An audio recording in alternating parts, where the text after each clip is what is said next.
आएगा। भी स्टार्ट करते हैं। तो आज के लेक्चर में हम जो टॉपिक कवर करने जा रहे हैं उसका नाम है रीवैल्यूएशन ऑफ एसेट्स। समझेंगे क्या होता है।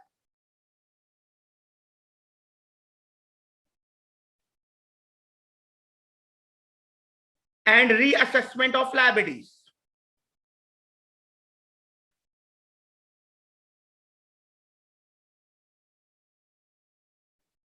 जैसे कि मैंने आपको बताया, जब भी कोई फर्म रिकॉन्स्टिट्यूट होगी, मतलब एडमिशन हो, रिटायरमेंट हो, डेथ हो या चेंज इन पीएसआर हो, वो फर्म क्या करती है, अपनी एसेट्स को और लायबिलिटीज को रीवैल्यू या रीअसेस करेंगे और चेक करेंगे कि एसेट की वैल्यू बढ़ तो नहीं गई, या नुकसान तो नहीं हो गया, कम तो नहीं हो गई, या कोई ऐसी लायबिलिटी थी जो हमने क्या पता पे ना करनी हो।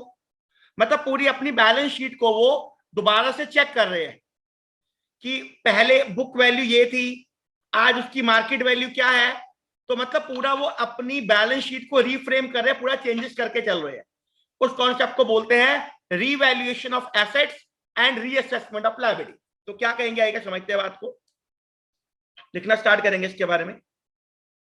कहते हैं at the time of reconstitution of firm,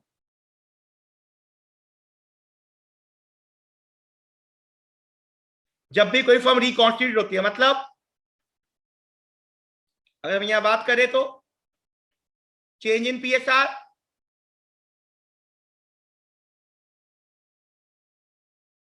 admission of new partner,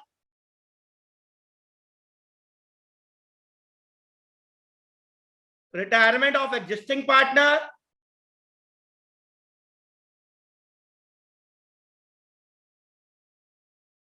और डेथ ऑफ अ पार्टनर, कुछ भी हो जाए, इन चारों में से कुछ भी हो जाए, उन चारों को बोलते हैं रिकॉन्स्टिट्यूशन ऑफ फर्म। तो जब भी कोई फर्म रिकॉन्स्टिट्यूट होगी तो हम क्या करेंगे, जो एसेट्स है उस फर्म की, उसको रीवैल्यू करेंगे। या तो वैल्यू बढ़ेगी या तो वैल्यू कम होगी। तो एसेट्स को हम करेंगे रीवैल्यू, या तो वैल्यू बढ़ेगी या तो वैल्यू कम होगी। And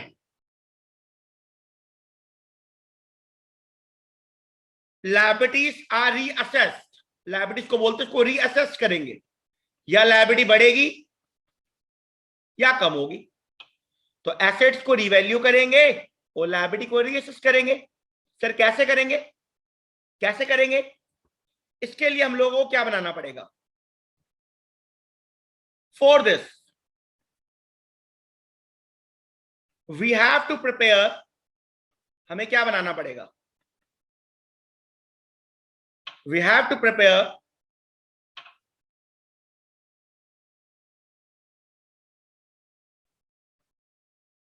we have to prepare revaluation account. इसको P and L adjustment account के नाम से भी जानते हैं हम लोग।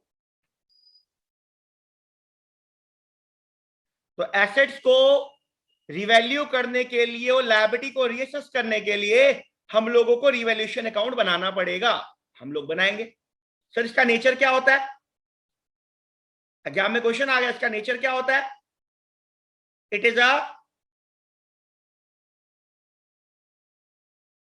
Nominal nature account. इसका नेचर नॉमिनल नेचर है, इसका नेचर नॉमिनल नेचर है। आपको अगर याद हो लिख लो ब्रैकेट में, नॉमिनल नेचर का रूल अगर आपको याद हो, debit all losses and expenses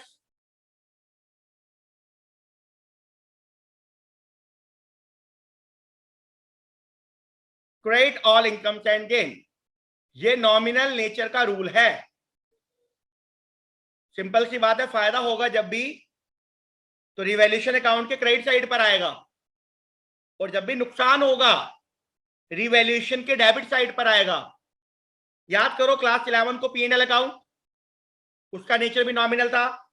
all income are credited, all expenses are debited. याद करो ट्रेडिंग अकाउंट को, उसका नेचर भी नॉमिनल था। All incomes are credited, all expenses are debited. याद करो P and L appropriation account को, उसका नेचर भी क्रेडिट था।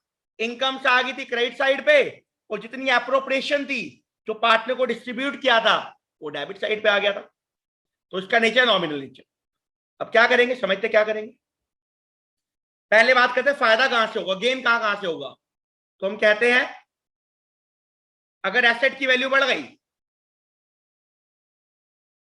अगर एसेट की वैल्यू बढ़ गई, increase in the value of asset, sir फायदा है।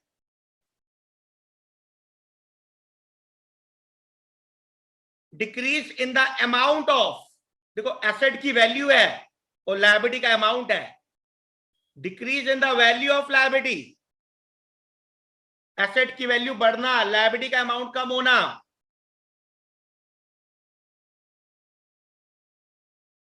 या decrease in the amount of provision, decrease in the amount of provision. मान लो प्रोविजन फॉर डाउटफुल डेब्ट है, हमने कहा प्रोविजन हमारा कम हो गया, ये भी फायदा है। तो एसेट की वैल्यू बढ़ना, लायबिलिटी का अमाउंट कम होना, प्रोविजन का अमाउंट कम होना, या कोई अनरिकॉर्डेड एसेट है, ये क्या होता है। मान लो हमने कोई एसेट परचेज की थी और बुक्स में रिकॉर्ड नहीं करी हमने, लेकिन जिस दिन हम अपनी फर्म को रिकॉन्स्टिट्यूट कर रहे थे हमने देखा अरे एसेट तो रिकॉर्ड होनी थी, रह गई, तो उसको उस दिन आके रिकॉर्ड कर देंगे, उसको बोलते हैं अनरिकॉर्डेड एसेट। तो इसमें से कुछ भी मिल जाए इसको क्या मानेंगे, इसको क्या मानेंगे, इस कंसिडर्ड एज गेन। ये कंपनी का फायदा है, फर्म के लिए फायदा है, इस गेन, एसेट की वैल्यू बढ़ना, लायबिलिटी का अमाउंट कम होना, प्रोविजन का अमाउंट कम होना, या अनरिकॉर्डेड एसेट, ये गेन है। एंड ये गेन कहां आएगा, इनकम है। It has to be credited to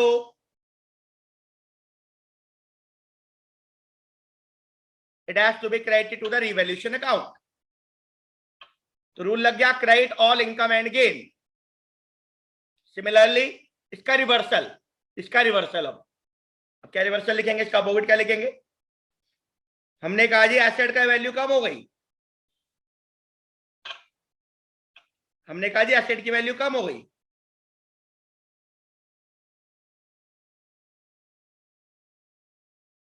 decrease in the value of asset,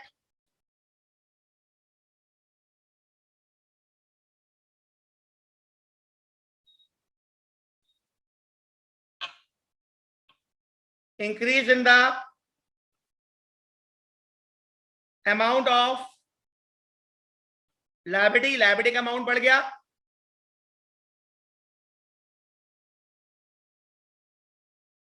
increase in the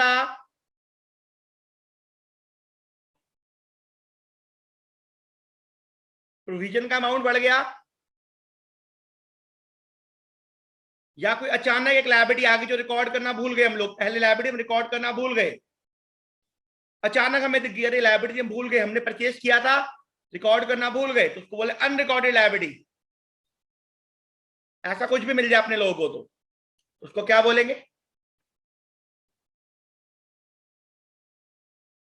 is considered as gain, sorry loss, ये लॉस बन जाएगा हमारा, ये लॉस बन जाएगा। और ये कहां आएगा, it has to be debited to revaluation account, it has to be debited to revaluation account. तो चार फायदे हो गए, चार नुकसान हो गए अपने लोगों के। अब क्या होगा, अब क्या होगा, रिवैल्यूएशन अकाउंट को बैलेंस करेंगे, any balance left in revaluation account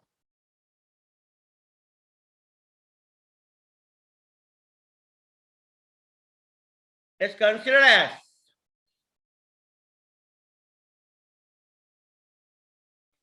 revaluation का गेन या रिवैल्यूएशन का loss.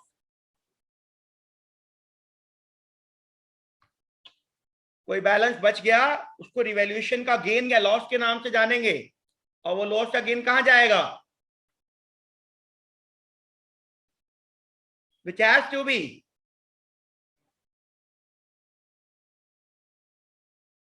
Which has to be, हम ऐसे लिख देते हैं, अगर गेन है तो क्रेडिटेड, अगर लॉस है तो डेबिटेड। क्रेडिटेड या debited to partners capital account, credited या debited to partners capital account, bracket में लिख रहा हूं, in current account. Current account में कब जाएगा? इफ कैपिटल इज फिक्स्ड, अगर कैपिटल फिक्स्ड है तो जो गेन या लॉस है करंट अकाउंट में जाएगा। तो any balance left in revaluation account is considered as gain या loss which has to be credited या debited to partners capital account और current account in case capital is fixed। Sir कौन सी ratio में? पुराना profit है, पुरानी assets है, पुरानी लायबिलिटीज है, तो पुरानी रेशियो मतलब इन ओल्ड प्रॉफिट शेयरिंग रेशियो। तो पहले हमने देखा क्या क्या फायदा हुआ, फिर क्या क्या नुकसान हुआ, जो बैलेंस बच गया वो गेन होगा या लॉस होगा। गेन या लॉस, गेन होगा तो कैपिटल अकाउंट में क्रेडिट साइड पर आएगा, कैपिटल बढ़ जाएगी। लॉस होगा तो कैपिटल अकाउंट में डेबिट साइड पर आएगा, कैपिटल कम हो जाएगी। अगर कैपिटल का मेथड फिक्स्ड है तो करंट अकाउंट में जाएगा, और कौन सी रेशियो में जाएगा? इन ओल्ड पीएस, पुराना प्रॉफिट पुरानी रेशियो। समझेंगे आगे? अब देखिए गेन कब होगा और लॉस कब होगा। गेन कब होगा और लॉस कब होगा, और देखते गेन कब होगा, गेन कब होगा, लॉस कब होगा। अगर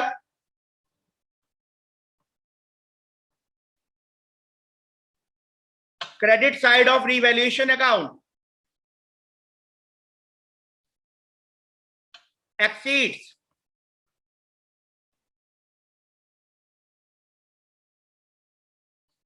डेबिट साइड, इनकम साइड बड़ी है डेबिट साइड से, तो क्या बोलेंगे? Then it is considered as gain. और सिमिलरली अगर debit side of revaluation account exceeds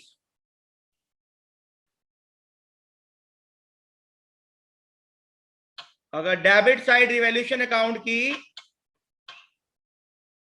exceed कर रही है क्रेडिट साइड से, तो क्या मानेंगे? Then it is considered as loss.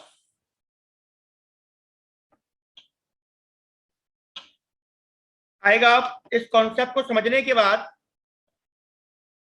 हम लोग कवर करते हैं जर्नल एंट्रीज। आगे स्टार्ट करेंगे journal entry for revaluation. Journal पहले एंट्री क्या आ रही है?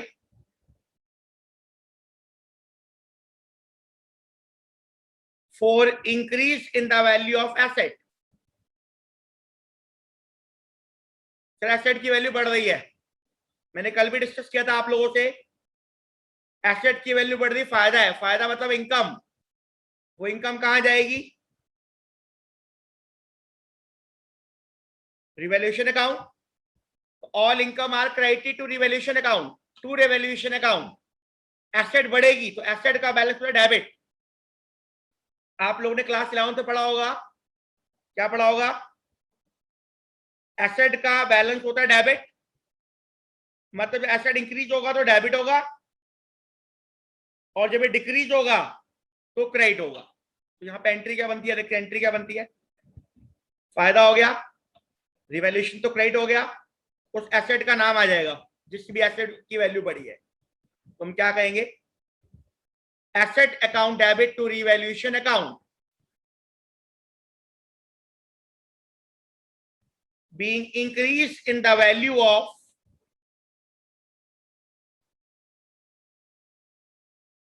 asset recorded, being increased in the value of asset recorded. Example से समझते हैं, एग्जाम्पल से समझते हैं यहाँ पे क्या वैल्यू आएगी. एक एग्जाम्पल की हेल्प से समझते हैं. एक एसेट है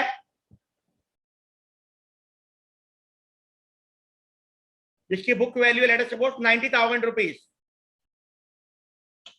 जिसकी बुक वैल्यू है 90,000 rupees.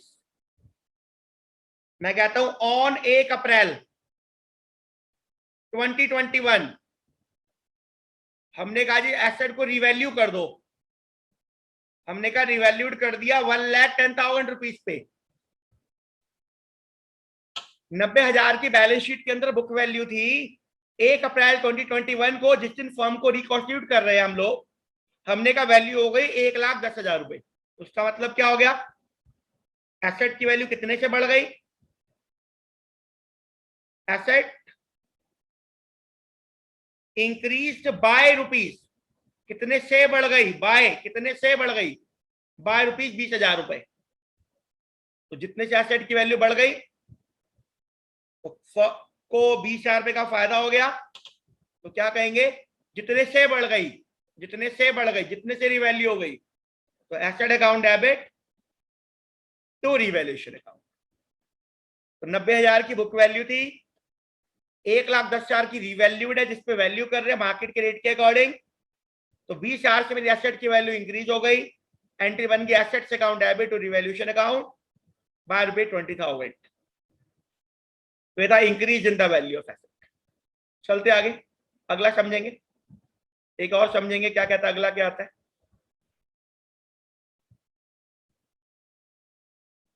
Second entry.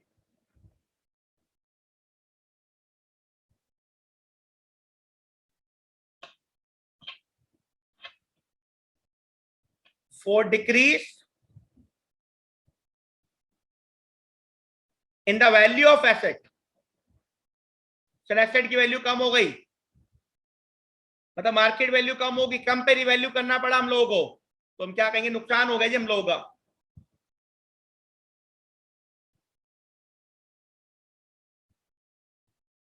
Revaluation account debit. Asset कम होगी तो क्रेडिट हो गई.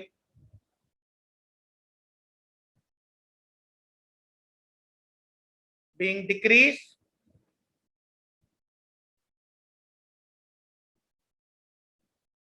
in the value of asset recorded. तो पहले में एसेट की वैल्यू इंक्रीज हो गई, सेकंड में एसेट की वैल्यू डिक्रीज हो चुकी है. इस पे एग्जांपल से समझ लेते हैं, इसको एग्जांपल से देख लेते हैं. एक एग्जांपल देखते हैं.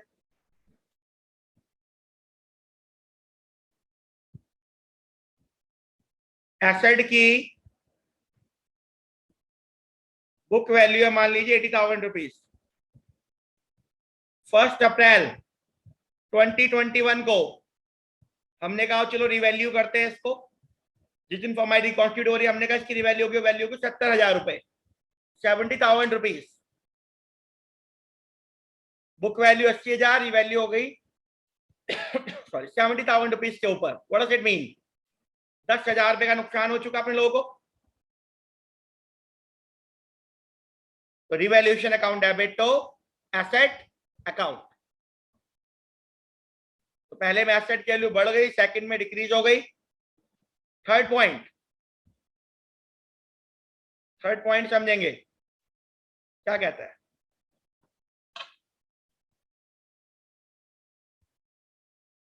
For recording unrecorded asset. मतलब हमने कभी एसेट कोई परचेज किया होगा, उसको रिकॉर्ड करना भूल गए.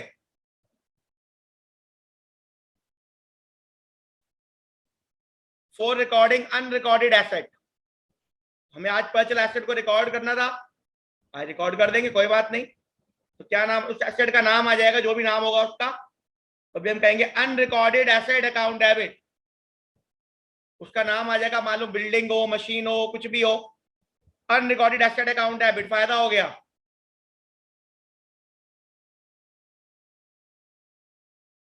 तो revaluation account being unrecorded asset, now recorded. पहले रिकॉर्ड करना भूल गए थे, but now we are recorded it in the books of the accounts of the firm. अब चलते आगे हम बात करते हैं। एसेट की बात तो हम लोगों ने कर ली, अब लायबिलिटीज पे मूव करते हैं। Fourth point,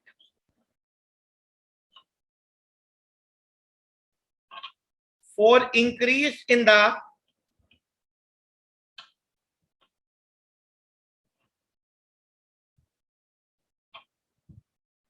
amount of liability. कोई लायबिलिटी का अमाउंट अचानक से रीअसेस हो गया, जिस दिन हम फर्म का हिसाब करने बैठे, रिकॉन्स्टिट्यूट करने बैठे, देखा इसका पैसा ज्यादा बनता था। अगर लायबिलिटी बढ़ जाए जो पहले प्रॉपर तरीके से रिकॉर्ड नहीं कर रखी, अब रिकॉर्ड करेंगे, नुकसान हो जाएगा, लॉस हो जाएगा।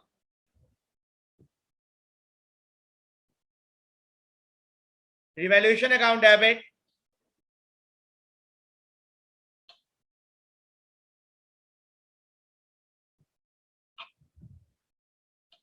रिवैल्यूएशन अकाउंट डेबिट तो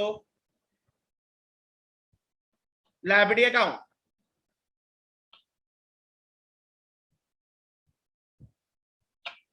नरेशन लिखेंगे बीइंग, नरेशन क्या आएगी, being increase in the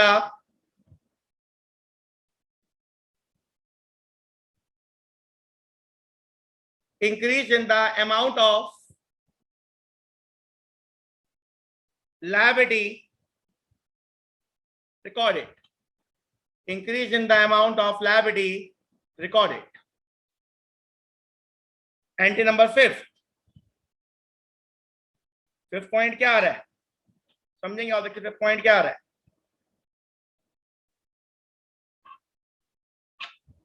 fourth में हमने कहा इंक्रीज हो गया, फिफ्थ में फोर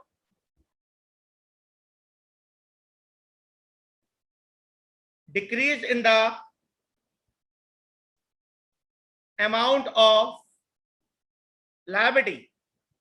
लायबिलिटी का अमाउंट डिक्रीज हो चुका है, लायबिलिटी कम पे रीअसेस हो चुकी है, फायदा हो गया, तो हम लोग क्या कहेंगे, जो भी लायबिलिटी का नाम है, लायबिलिटी का नेम आ जाएगा, may be creditor, may be loan, may be outstanding expense का नाम आ जाएगा, लायबिलिटी अकाउंट डेबिट, फायदा हो गया। To revaluation account being decrease in the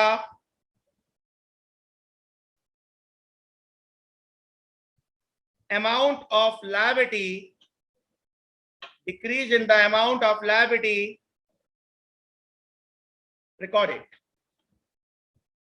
तो लायबिलिटी का वैल्यू बढ़ भी गई, अमाउंट कम वाली एंट्री भी पास कर ली हम लोगों ने। यहां तक कीजिएगा आप लोग, आगे मूव करेंगे, इसके बाद हम चलेंगे, आगे चलेंगे।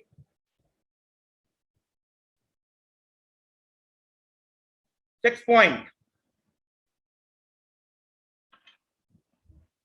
For recording unrecorded liability.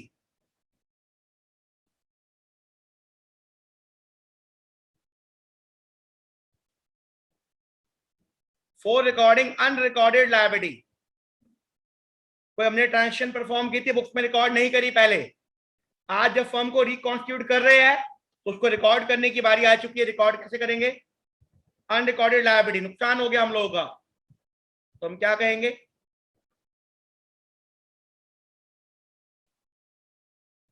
Revaluation account debit, तो उस लायबिलिटी का नाम लिख देंगे जो भी होगा, to unrecorded liability being unrecorded liability now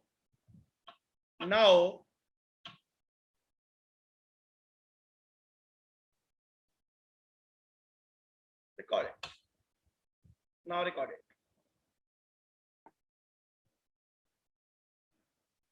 बच्चे अगला पॉइंट क्या बात करते हैं, एसेट्स की बात कर ली, लायबिलिटीज की बात कर ली हम लोगों ने। नेक्स्ट एंट्री, ये भी लायबिलिटी की तरह ही होता है, लेकिन इसका एग्जैक्ट अमाउंट नहीं पता होता। for increase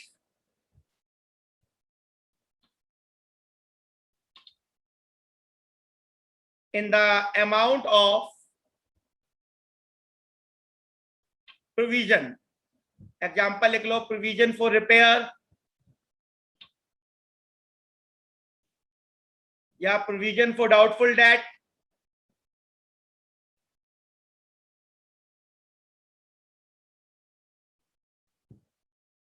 for increase in the amount of provision. नुकसान हो गया, प्रोविजन का बैलेंस बढ़ रहा है, हमने कहा it has to be debited to revaluation account, revaluation account debit to provision account. नुकसान हो चुका है, प्रोविजन का अमाउंट बढ़ चुका है। बीइंग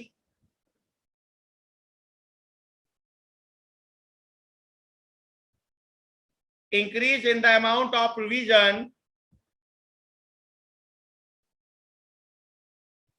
recorded, प्रोविजन का अमाउंट इंक्रीज हो चुका है। लायबिलिटी की तरह इसका नेचर है, जैसे लायबिलिटी, या एग्जैक्ट अमाउंट नहीं पता होता हम लोगों को, इसलिए बनाते हैं provision. 8 point, next entry, for decrease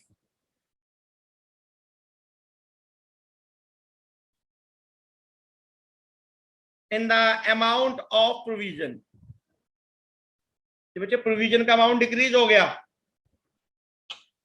provision का अमाउंट डिक्रीज हो गया, फायदा हो जाएगा, फायदा it has to be credited to revaluation account. तो हम कहेंगे प्रोविजन, जो भी नाम होगा प्रोविजन जो भी आ जाएगा, तो provision account debit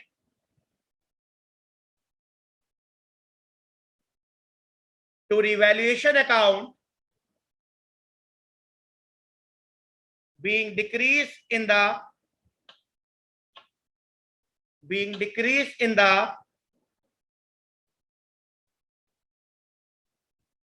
amount of provision recorded। अब हम लोग देखते हैं कि रिवैल्यूएशन अकाउंट में प्रॉफिट हुआ या लॉस हुआ। अल्टीमेटली प्रॉफिट हुआ या लॉस हुआ, समझेंगे चीज को।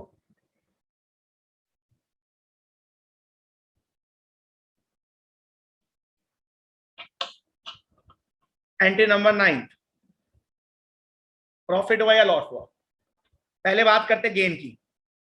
फॉर रिवैल्यूएशन गेन, रिवैल्यूएशन का गेन हो गया। गेन कब हुआ होगा? जब क्रेडिट डेबिट से बड़ा होगा, मतलब रिवैल्यूएशन का क्रेडिट वाला अकाउंट रिवैल्यूएशन के डेबिट वाले से बड़ा होगा, तो मतलब गेन होगा। अब गेन को क्या करेंगे? ट्रांसफर करेंगे पार्टनरशिप कैपिटल अकाउंट में। अब गेन को खत्म कर दो, जो रिवैल्यूएशन का क्रेडिट बैलेंस एक्स है वो खत्म कर दो, उसको ट्रांसफर कर दो पार्टनरशिप कैपिटल अकाउंट में इन ओल्ड पीएसआर। तो क्या बोलेंगे? Revaluation account debit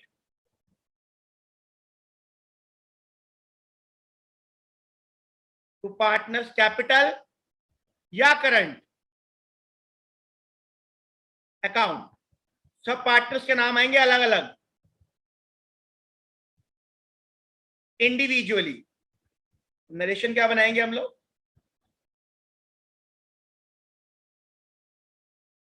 being revaluation gain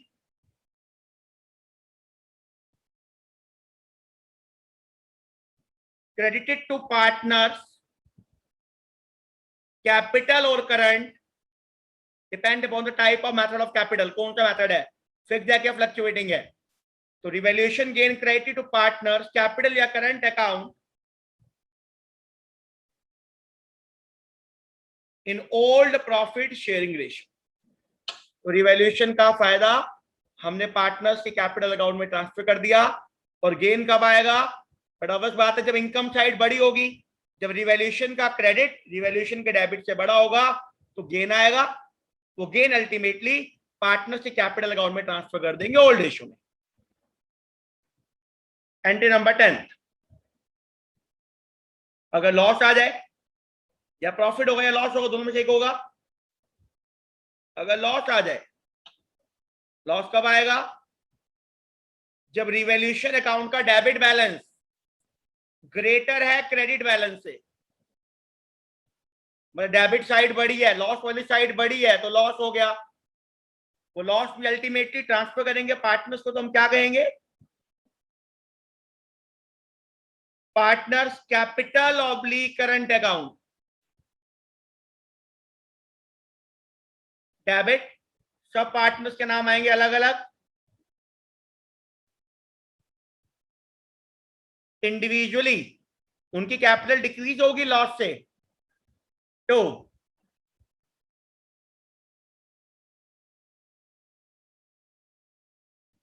और रिवैल्यूएशन अकाउंट,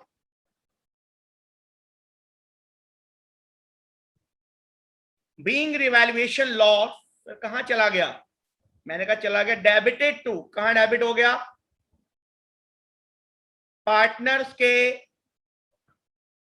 या तो कैपिटल में या तो करंट अकाउंट में, डिपेंड अपॉन कौन सा मेथड है कैपिटल का, इन ओल्ड प्रॉफिट शेयरिंग रेशियो, इन ओल्ड पीएसआर।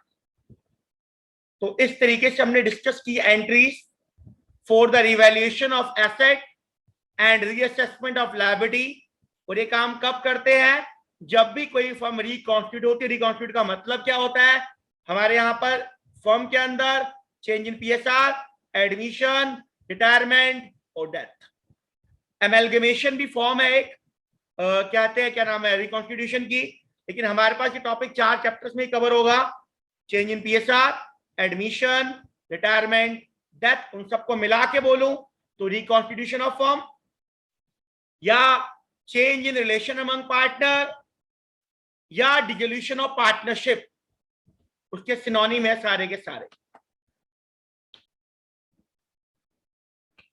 आएगा। अब हम लोग क्या करते हैं, अब हम लोग सीखेंगे how to prepare revaluation account. पहले हम लोगों ने पूरी थ्योरी कवर करी, देन जर्नल एंट्री सीखी।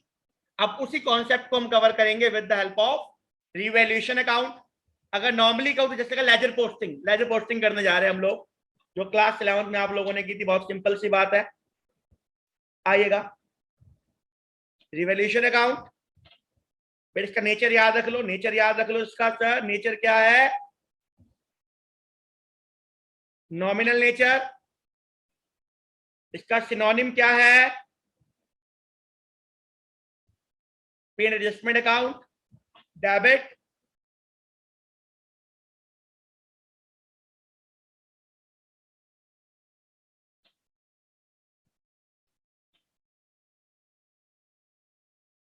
Particular amount. आगे बच्चे वन बाय वन एंट्री को पोस्ट करेंगे। पहली एंट्री हमने डिस्कस की थी, पहली एंट्री एसेट की वैल्यू बढ़ रही है, एसेट की वैल्यू इंक्रीज हो रही है, फायदा हो गया जी, फायदा हो गया। इनकम है तो लिख दो, कहां लिख देंगे? इनकम है, फायदा हो गया जी।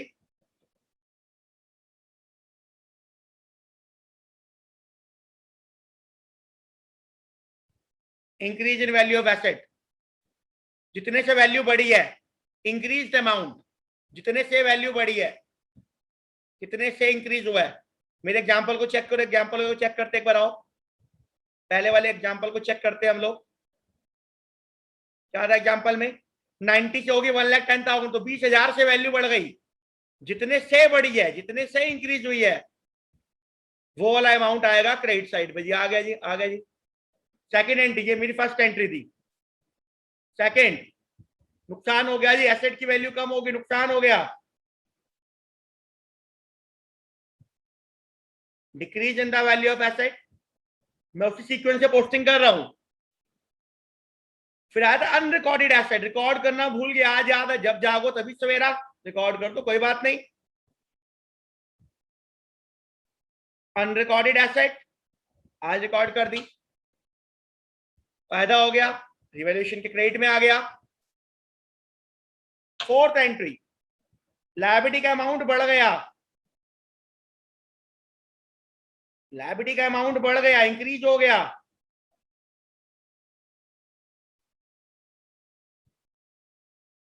फायदा हो गया या नुकसान? लायबिलिटी का वैल्यू बढ़ने का मतलब लॉस हो चुका हम लोगों का. It has to be debited to revaluation account. Similarly fifth point, अगर हम कहते हैं लायबिलिटी का अमाउंट कम हो गया, डिक्रीज इन लायबिलिटी,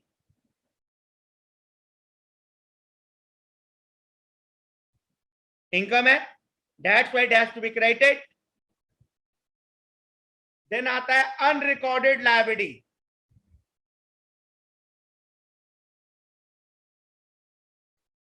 लॉस हो चुका है, it has to be debited to revaluation account. अगर आप इसकी जनरल एंट्री चेक करोगे, एंट्री क्या थी? Revaluation account debit to unrecorded liability. तो रिवैल्यूएशन के डेबिट साइड पे इसकी मैंने पोस्टिंग कर दी, तो वो हो गई लेजर पोस्टिंग आएगा. सेवंथ एंट्री, अगर प्रोविजन का अमाउंट इंक्रीज हो रहा है,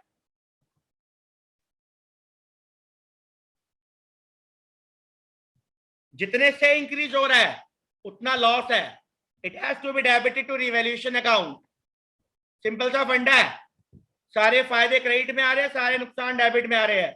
रीजन क्या है? Nominal nature. Debit all losses and expense, credit all income and gain. 8 point,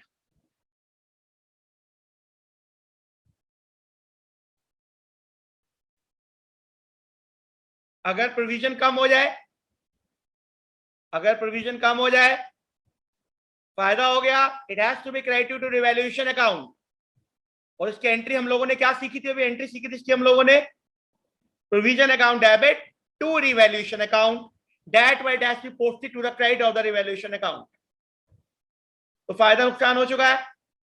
अब दोनों साइड को कंपेयर करेंगे, बैलेंस करेंगे. अगर मैं कहता हूं क्रेडिट साइड बड़ी है सर, क्रेडिट साइड बड़ी है, तो हम क्या कहेंगे? बच गया. जो बच गया मतलब बैलेंसिंग फिगर. यहां पे कब आएगा? मैंने कहा जब क्रेडिट डेबिट से बड़ा है जी, तो मैं क्या कहूंगा? To revaluation gain. कहां जाएगा? Credited to partners. मैं फिलहाल मान रहा हूं कैपिटल फ्लक्चुएटिंग है, तो कैपिटल अकाउंट लिख के काम चलाओ. To capital account in old PSR. याद रखना, इन ओल्ड पीएसआर अगर क्रेडिट डेबिट से बड़ा है. 10th पॉइंट, अगर उल्टा हो जाए सर, अगर डेबिट क्रेडिट से बड़ा हो तो क्या करेंगे हम लोग? तो हमने कहा जी अगर डेबिट क्रेडिट से बड़ा हो तो मतलब क्रेडिट साइड शॉर्टर है, लॉस हो चुका है, तो हम क्या कहेंगे? बाय.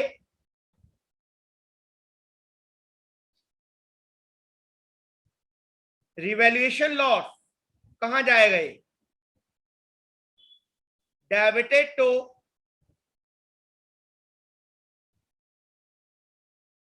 पार्टनर्स कैपिटल अकाउंट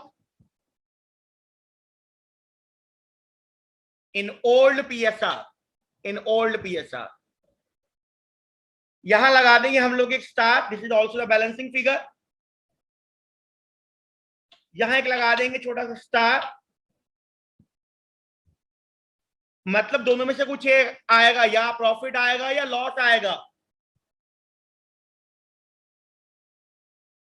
ये हमने कर दिया क्लोज. स्टार को हमने डिनोट कर दिया, दोनों में से एक आएगा. Either of two will appear. अगर क्रेडिट साइड बड़ी है तो डेबिट में गेन आएगा, और अगर डेबिट बड़ी है तो सिंपल सी बात है, उस केस के अंदर क्रेडिट साइड में जो बैलेंसिंग फिगर आएगी वो लॉस आएगी. उम्मीद है आप सभी को रिवैल्यूएशन का कॉन्सेप्ट पूरा क्लियर हो चुका होगा. आज के लिए इतना ही फिलहाल. Thanks lot everyone. Take care, stay safe, stay blessed. Bye bye.